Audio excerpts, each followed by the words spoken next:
Hello and नमस्कार दोस्तों, मेरा नाम है कंवरपाल सिंह और आज हम चर्चा करने वाले हैं आरपीएससी स्कूल व्याख्याता जो फर्स्ट ग्रेड की वैकेंसी है।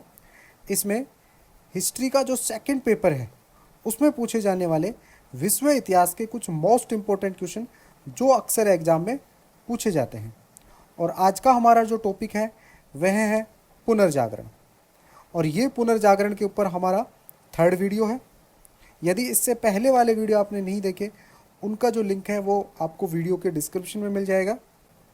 तो देखिए, फर्स्ट वीडियो में हमने चर्चा की थी कि पुनर्जागरण का अर्थ, पुनर्जागरण की प्रकृति और विशेषता, पुनर्जागरण के कारण और पुनर्जागरण सर्वप्रथम इटली में क्यों हुआ।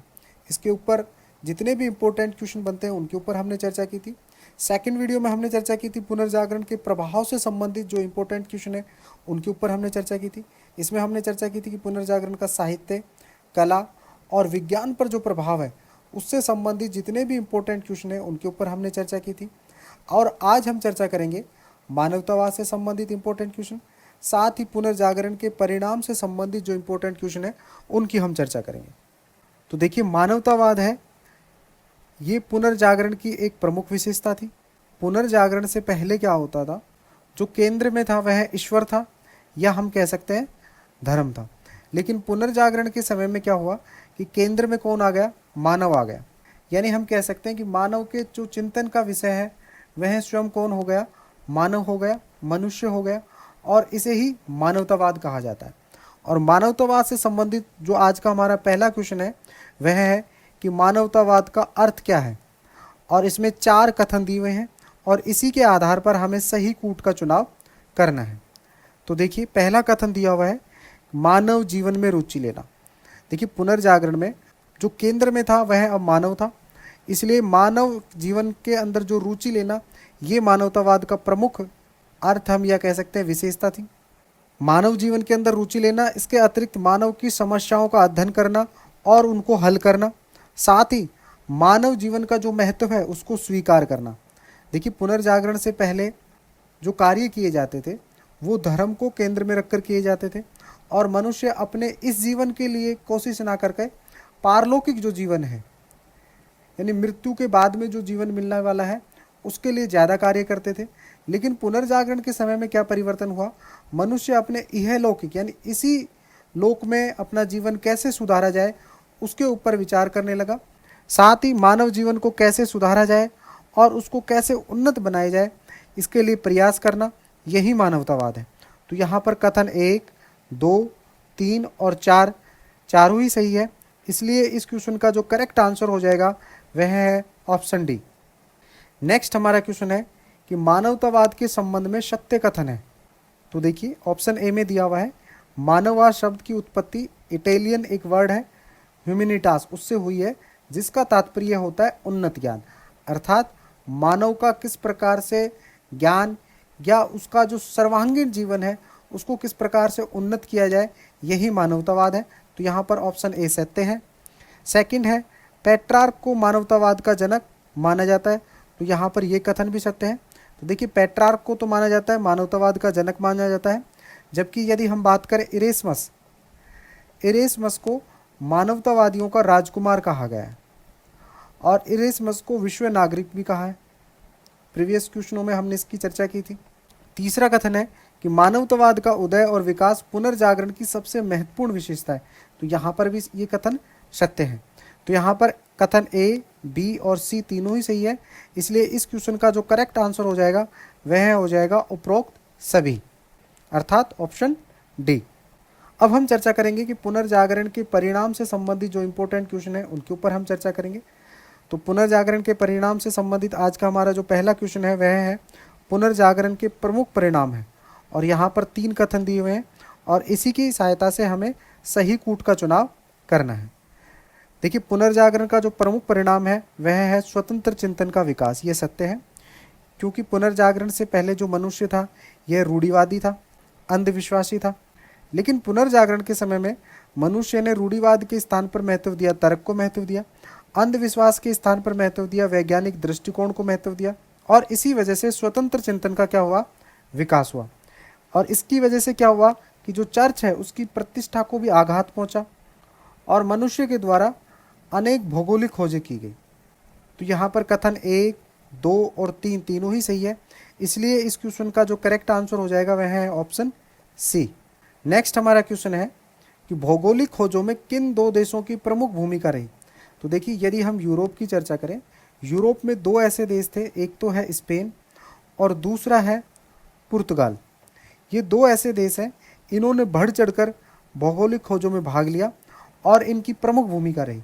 इसलिए इस क्वेश्चन का जो करेक्ट आंसर हो जाएगा वह है ऑप्शन ए, अर्थात पुर्तगाल और स्पेन ये दो ऐसे देश हैं जिनकी भौगोलिक खोजों में प्रमुख भूमिका रही। नेक्स्ट हमारा क्वेश्चन है कि राजकुमार हेनरी, जिन्हें नाविक के नाम से जाना जाता है, संबंधित थे। देखिए, राजकुमार हेनरी या इन्हें अंग्रेजी में कहते हैं प्रिंस हेनरी भी कहते हैं, इनको नाविक अर्थात द नेविगेटर कहा जाता था और इन्होंने भौगोलिक खोजों में अपना महत्वपूर्ण योगदान दिया।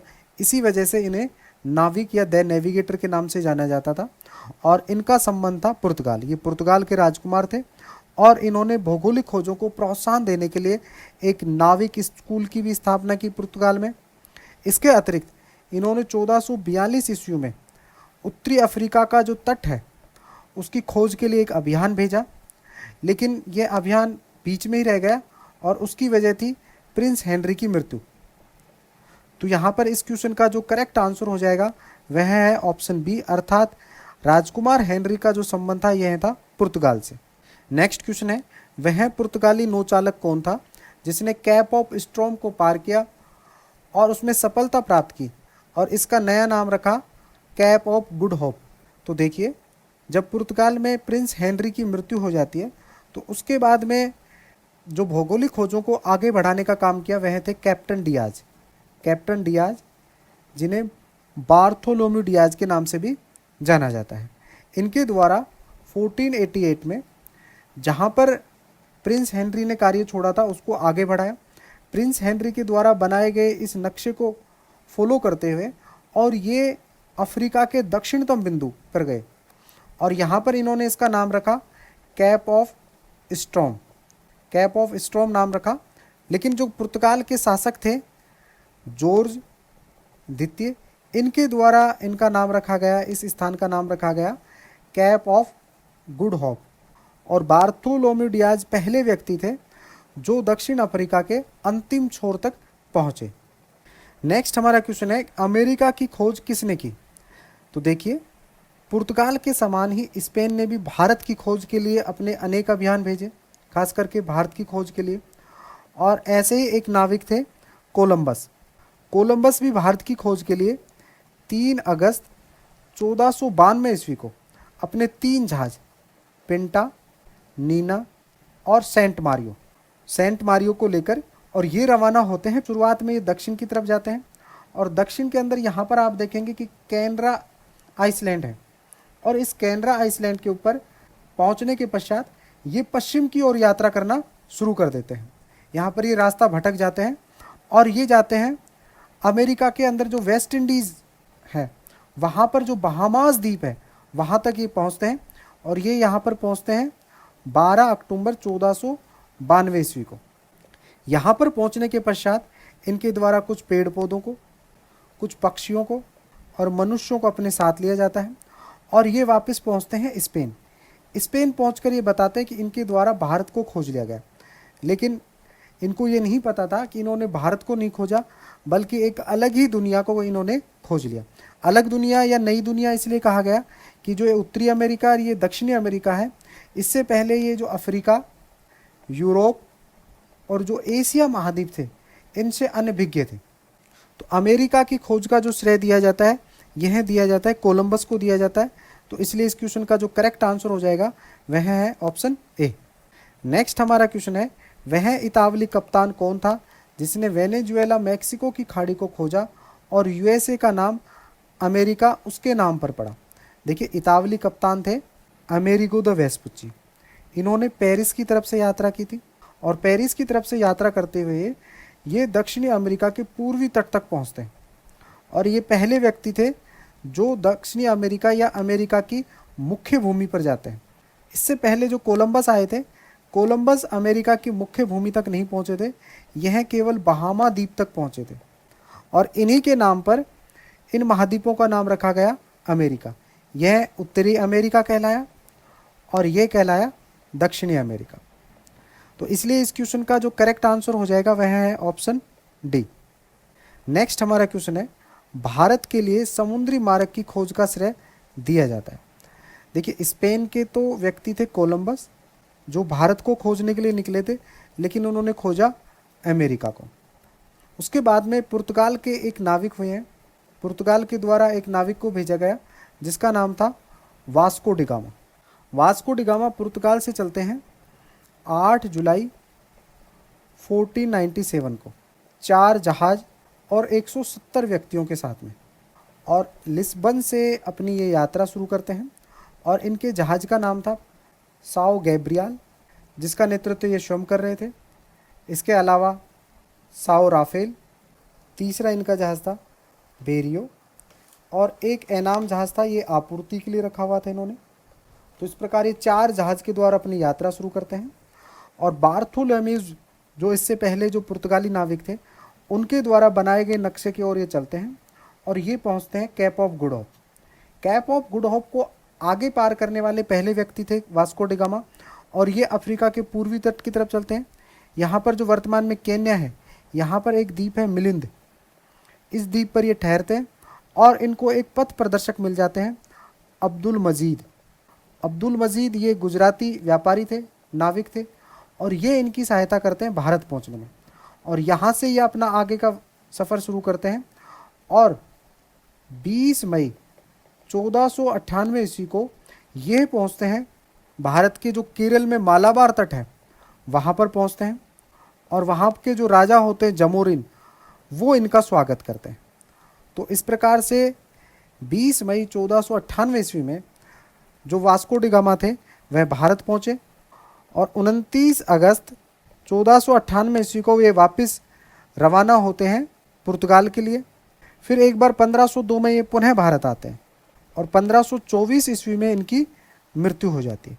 तो यहाँ पर इस क्वेश्चन का जो करेक्ट आंसर होगा वह है पुर्तगालियों के द्वारा भारत को खोजा गया था, क्योंकि पुर्तगालियों का ही नेतृत्व करते हुए वास्को डिगामा है ये भारत पहुँचा था। नेक्स्ट हमारा क्वेश्चन है, संसार की जल यात्रा करने वाला प्रथम व्यक्ति कौन था। देखिए, मैगलन है, ये एक पुर्तगाली यात्री था, लेकिन इसने यात्रा की है स्पेन की तरफ से। स्पेन की तरफ से 1519 ईस्वी में ये अपने 5 जहाज़ लेकर चलता है, और जो दक्षिणी अमेरिका है इसके पूर्वी तट की ओर जाते हुए यह जो जल डमरू है मैगलन, इसी के नाम पर इसका नाम रखा गया था मैगलन, जो कि अटलांटिक महासागर और जो प्रशांत महासागर है उसको अलग करता है। यहाँ से गुजरते हुए ये जाते हैं फिलीपींस की ओर जाते हैं। देखिए, पृथ्वी गोल है तो आप कंफ्यूज होने की ज़रूरत नहीं है। जब ये यहाँ से निकलेंगे तो यहाँ पर ही पहुँचेंगे, क्योंकि पृथ्वी कैसी है, गोल। यहाँ पर जो फिलीपींस है वहाँ पर इनका झगड़ा हो जाता है और इसमें ये मारे जाते हैं। लेकिन इसके जो बाकी साथी हैं वह अपनी यात्रा पूरी करते हैं और वो कैप ऑफ गुड होप होते हुए वापस से पुनः 1522 ईस्वी में कहाँ पर पहुँचते हैं, स्पेन पहुँचते हैं। संसार की जल यात्रा करने वाले पहले व्यक्ति बने मैगलन। साथ ही इस जल यात्रा से ही प्रूव हुआ था कि पृथ्वी कैसी है, गोल है। आप चाहे से पश्चिम की तरफ यात्रा करें, चाहे से पूर्व की तरफ यात्रा करें, आप घूमकर वहीं पर लौटेंगे। इसलिए इस क्वेश्चन का जो करेक्ट आंसर हो जाएगा वह है आंसर सी। नेक्स्ट क्वेश्चन है, यहाँ पर 2 सूची दी हुई है और दोनों सूचियों को हमें मिलान करना है। पहली सूची में खोजकर्ताओं का नाम दिया हुआ है और दूसरी सूची में दिया हुआ है मार्ग, उनको हमें सुमेलित करना है। तो देखिए, क्रिस्टोफर कोलंबस है। क्रिस्टोफर कोलंबस ने अमेरिका की यात्रा की थी। ये स्पेन से चले थे, अटलांटिक महासागर को पार करते हुए शुरुआत में हमने देखा कि दक्षिण की तरफ चले थे, लेकिन फिर बाद में इन्हें पश्चिम की तरफ मुड़ गए थे और ये पहुँचे थे बहामा द्वीप पहुँचे थे, वेस्ट इंडीज़ के बहामा द्वीप। तो यहाँ से एक के साथ जो मिलान हो जाएगा वह हो जाएगा 2 का। दूसरे हैं बार्थोलोमी डियाज। बार्थोलोमी डियाज के बारे में अभी हमने चर्चा की थी कि ये दक्षिण अफ्रीका के सबसे जो दक्षिणतम भाग है वहाँ पर जा पर ये पहुँचे थे और उस स्थान का नाम दिया इन्होंने कैप ऑफ गुड होप। देखिए, कैप ऑफ गुड होप तो नाम दिया था पुर्तगाल के शासक ने, पहले इन्होंने नाम दिया था कैप ऑफ स्ट्रॉम, बाद में इसका नाम बदल कर दिया गया था कैप ऑफ गुड होप। तो यहाँ पर जो बी के साथ मिलान हो जाता है 1 का, मैगलन, इन्होंने पूरे विश्व का भ्रमण किया था। तो समुद्री यात्रा के द्वारा विश्व भ्रमण का जो श्रेय दिया जाता है वह दिया जाता है मैगलन को दिया जाता है।